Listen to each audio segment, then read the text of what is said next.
Bonjour. Aujourd'hui, je veux vous parler à partir de Jean, chapitre 16, verset 7. C'est Jésus qui parle, qui dit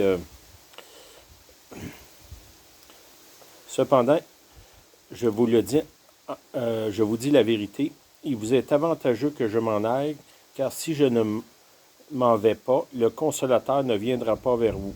Il parle du Saint-Esprit. Dans le fond, ce que Jésus dit aux disciples, c'est dit vous pensez que ça va bien, là, mais il y a quelque chose d'encore mieux qui s'en vient.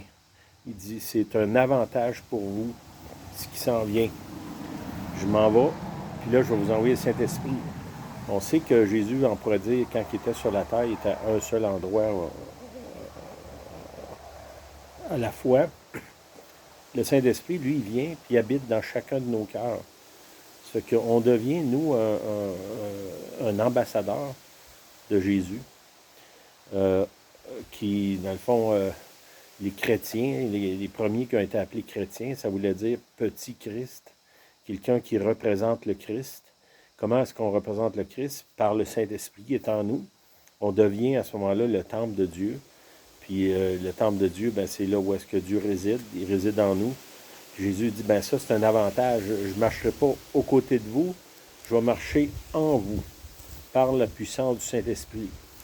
Puis après ça, il dit aux disciples, attendez à Jérusalem. Le Saint-Esprit va venir sur vous, une puissance va venir, puis il va vous couvrir. Il parle de l'Esprit qui vient sur eux. Souvent, on associe cette puissance-là à des miracles, des prodiges, tout ça. Moi, je vous dirais, le plus gros miracle dans ma vie, c'est quand que je me mets à ressembler à Christ. D'avoir la patience, les fruits de l'Esprit, ça dit, dans Galates, l'Épître aux Galates, il parle des fruits de l'Esprit. C'est pas les fruits de mes efforts, c'est les fruits de l'Esprit. Comment est-ce que je peux arriver là? Ben, c'est simple, c'est en m'abandonnant. Si je m'abandonne à Dieu, je crée un espace pour que le Saint-Esprit habite en moi, se révèle au travers de moi, vive en moi, puis produise ses fruits en moi. À ce moment-là, c'est là que je deviens un ambassadeur pour Christ, que je peux lui ressembler, marcher avec lui, puis marcher comme lui. Je ne pense pas que nous, par nos efforts, puis toutes sortes moi j'appelle ça des magouilles, qu'on va arriver à lui ressembler. C'est simplement en le laissant produire son fruit en nous. C'est le fruit de l'esprit, c'est pas le fruit des efforts humains, c'est pas le fruit de la consécration, c'est pas le fruit de l'apprentissage, c'est le fruit de l'esprit. Si on laisse la place au Saint-Esprit, on va porter des fruits.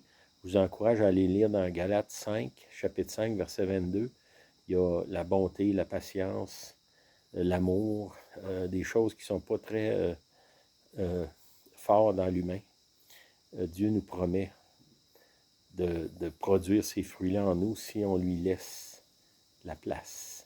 Puis Jésus, il dit, ça va être mieux pour vous quand je vais être parti que quand je suis avec vous. Pensez à ça. Quand on regarde la vie de Jésus sur la terre, puis là, il dit, il y a quelque chose de mieux qui s'en vient. Bien, je pense que nous, on doit chercher ça, chercher à l'expérimenter. Je vous encourage à laisser de la place au Saint-Esprit dans votre vie. Laissez-le porter du fruit en vous. Amen. Soyez bénis.